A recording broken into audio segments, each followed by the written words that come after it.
Hello, let's make these Wild Meadow mini envelopes. We've got 3 envelopes with matching cards on this printable. We've got a coneflower, a grackle, and some wildflowers here. So you want to print this out on 65-pound cardstock or even heavier cardstock. And then on the back, I included a neutral backing paper that you can print out as well so that everything has a nice finished look.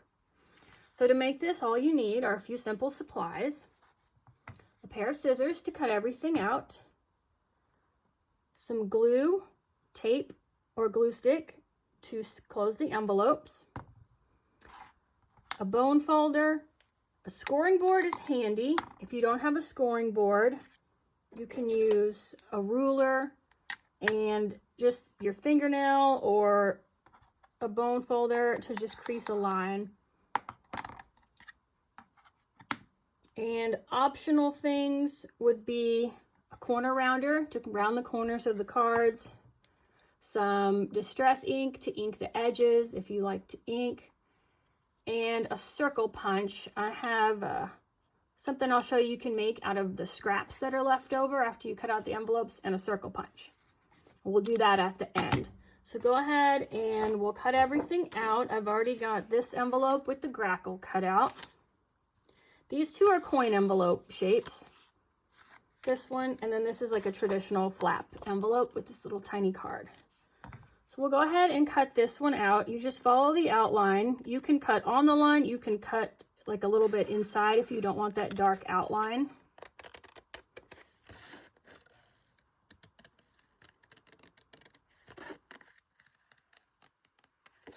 So we're just going to cut the envelope out.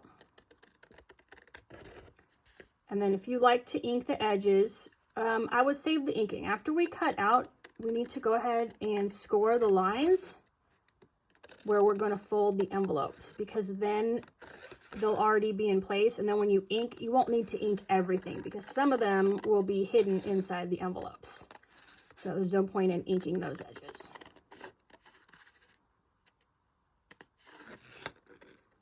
And inking, 1, it gives a more vintage, distressed, aged look, and 2, it covers up any of the white paper showing if you did not do a super accurate cutting job.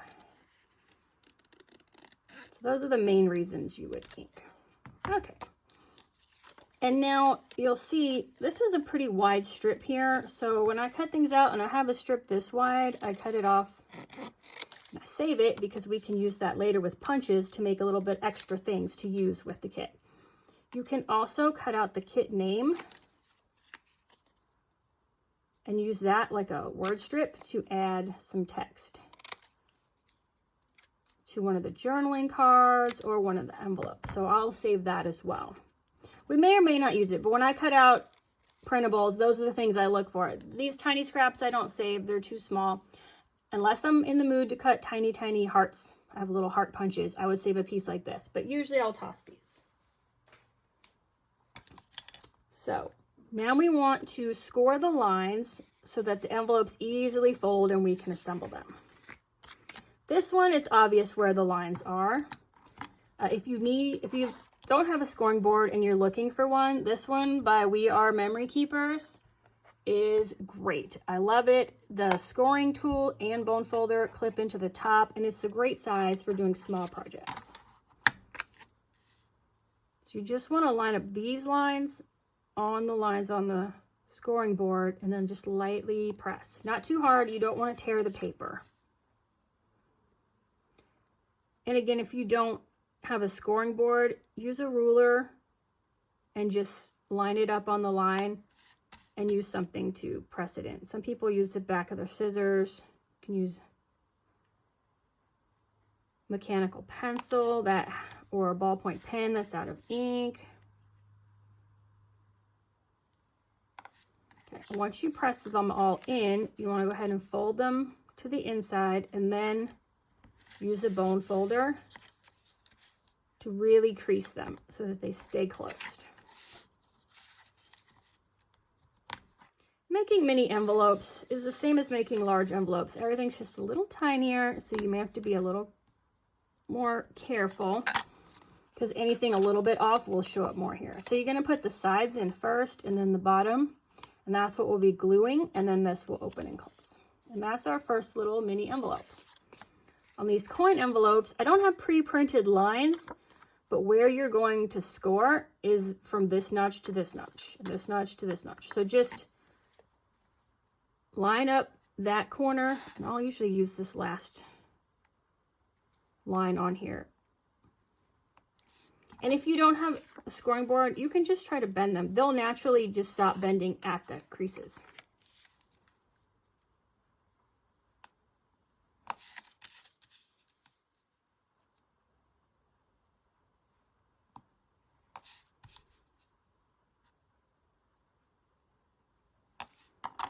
On these, we're going to fold the sides in. And then one note, if you like this backing paper better, or you have another paper you want to print on here, you've already got the shape. So you could fold it the opposite way and put this green on the inside and have this paper be the outside of the envelope. And this will still look nice on the inside. It's nice to have something printed on the inside when you open it up.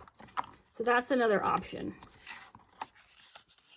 You want to fold the short side, the long side. The short one is the bottom.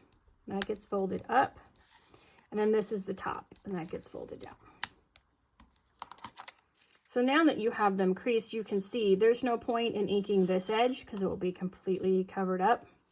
But I do like to fold these back and ink the inside folds of this top flap because you will be opening and closing this a lot, and it's visible. That's the coin envelope, so let's go ahead and put the markings on this one. What do we call them? Score this one, and then we'll do the inking, and then we'll glue them together.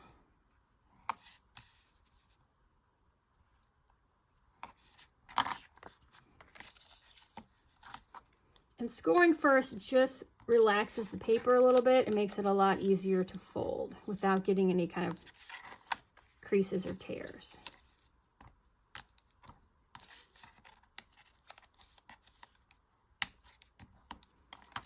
Okay, so I'll show you inking. Oh, this is an optional step, but do it if you'd like. I ink where you'll see it.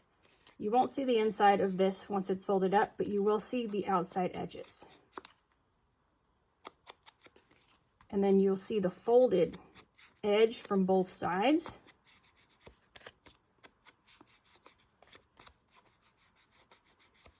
And you see this longer edge on all three sides. And then you'll see, you're only going to see these two short edges here. And then you will see the bottom fold of the flap.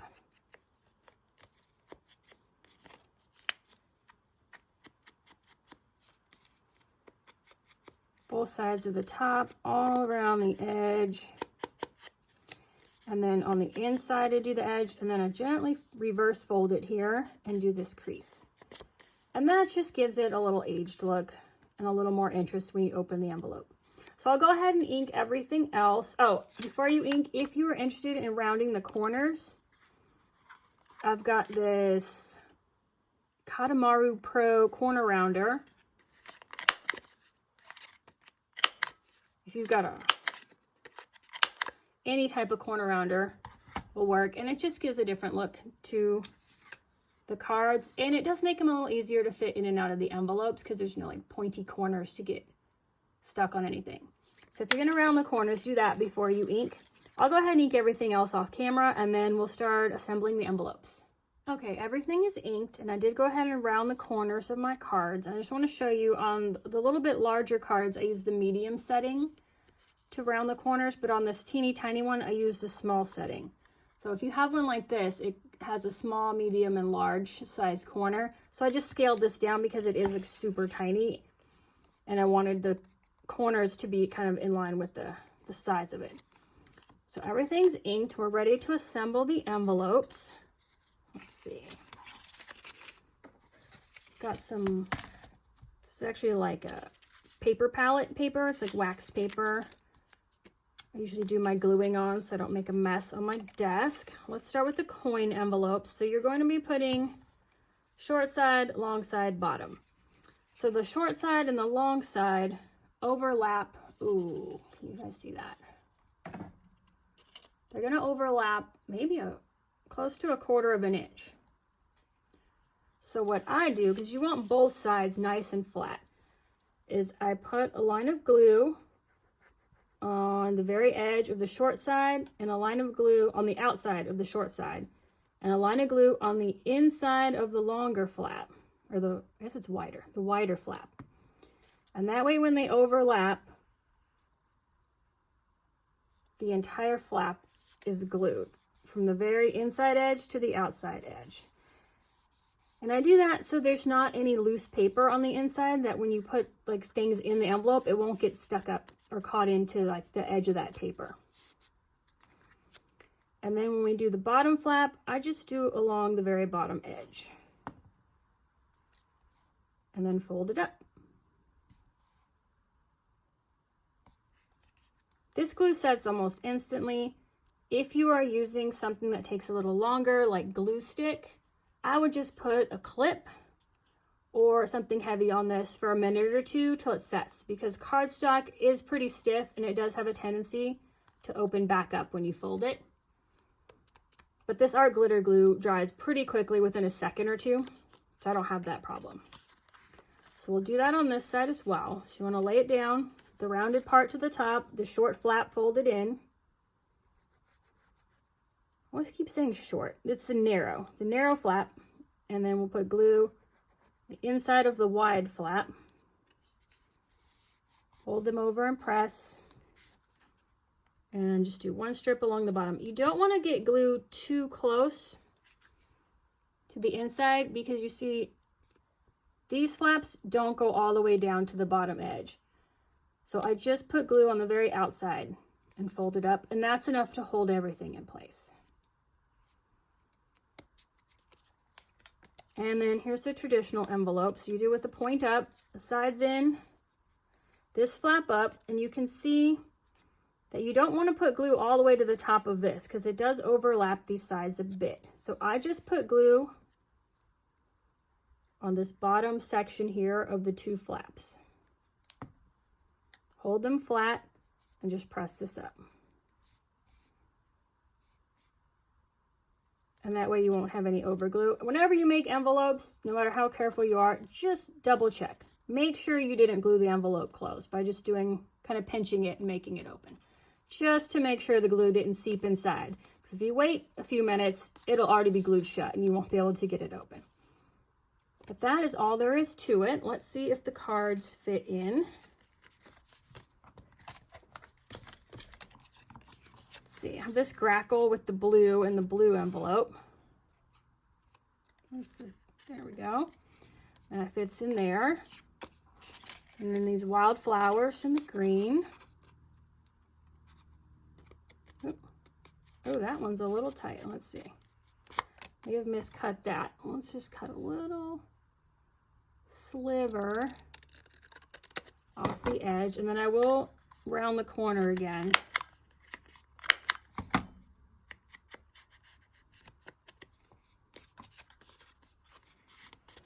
That goes right in there. So that's all you need to do if you have any trouble. That's why when you're doing small things, even tiny millimeters off will have an effect. But easy to fix, super easy. This one's snug, but it goes right in. And then there's that. So that's the basic 3 envelopes with the cards you get. But I wanted to show you what you can do with some of the scraps from the printable page. So first, I like to save out this kit name, and I just take a little bit of ink to the rest of the digitals in the kit. So I just ink that up, and now you've got a label you can put anywhere. You can label it here, you can put it along the bottom, you can put it on one of the cards, you can use it here. Glue down both sides, and then you've got somewhere to tuck this flap in and out of to keep it closed. Lots of places you can put this. You can add it up here, sky. Let's see if you're getting. And then the other thing I like to do, especially on envelopes, is to have some sort of like tab that you can tuck that into to keep it closed. So on normal envelopes, I'll do a 1-inch circle punch. And we can try that here. But since these are mini envelopes, I feel like that might be too big. But let's just see. I'll usually glue a circle down, overlapping this here, and only glue it on the bottom so that you can catch the flap in it, and just do that and tuck it in. And that's a 1-inch punch. But I also have this one, which I believe is a 1/2-inch punch. And let's see if that is a better scale for these teeny tiny envelopes. So, yeah, I mean, I think it's a matter of personal preference. They would both work. This looks really cute and tiny.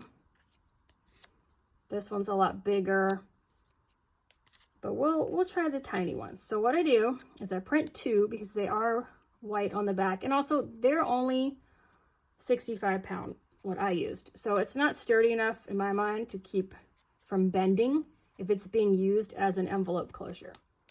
So go ahead and ink the edges. If you're inking, if you're not, you can skip this. And then we're going to glue them back to back. So I just squeeze out some glue on one of them. Try to get pretty close to the edge. Pop the other one on top. Don't press until I feel like they're lined up. Flip it over to make sure. Oops. And then press them together.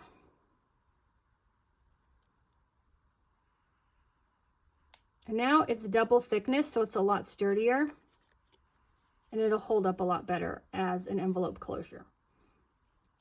So then you want to attach it to the envelope. So you don't want it overlapping too much, just a little bit. That much is good. So I hold the part, this has no really direction, but you hold the part you don't want to put glue on and flip it over. You only want to glue about the bottom half or bottom third. Turn it back over, close your envelope, and put it in place. And hold it there, because until the glue sets, this is pushing against it, trying to unlock it. And you can actually, once you get it where you want it, open this up so there's no pressure on it.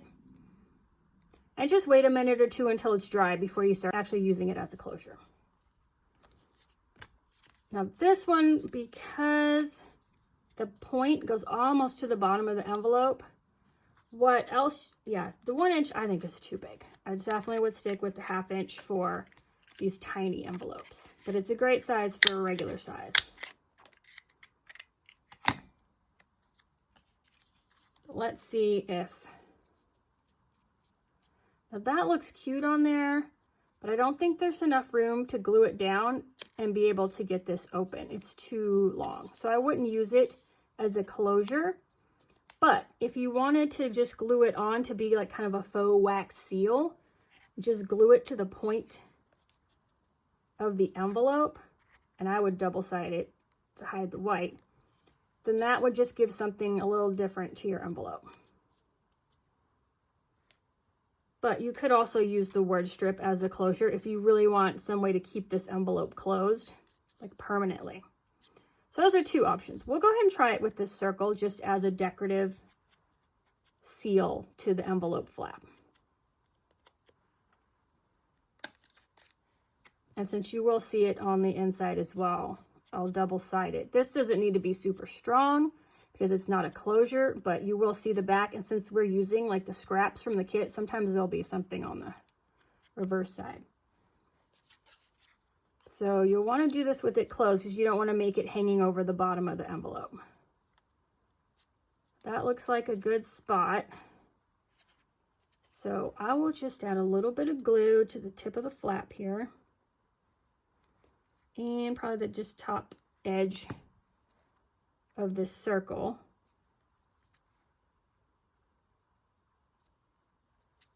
Set them down. Make sure it's centered, and then we'll flip it up and put glue all over the second one.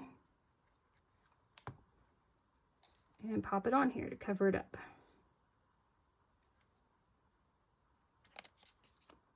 Always look at the other side and double check before you really set your adhesive. And there we go. And now when you put this envelope in your journal, you can always stick a paper clip or something on it, but usually I'll be tucking it inside another pocket, so that will keep this flap closed. So there's that one. And now you can, if you want to make this like a faux wax seal, if you have letter stamps or, you know, good handwriting, you can write an initial here or something, or stamp a letter of the alphabet there. And so let's find somewhere to put this Wild Meadow. I think I'll just add it to the bottom of this one as kind of a label. You could also use the back side of any of this paper and have yourself a nice tan label and do stamping or handwriting to add your own text or sentiments. There we go. Let's see, this should be dry now. So you just kind of pinch the top and bend it back, and then it fits in there, and that keeps it closed. And then when you want to open it, you just flip it up. So that's an optional thing you can do with the extra bits. And I still have tons extra. You can punch out any shapes you want out of these. You can, if you have a ticket punch or something, or you just want to cut out like tickets or other ephemera to add to the envelopes, you can. And that way you're not wasting paper. But here we go with our 3 envelopes we made with the Wild Meadow mini envelope printable. And thank you guys for watching, and I hope you have fun making these little tiny envelopes.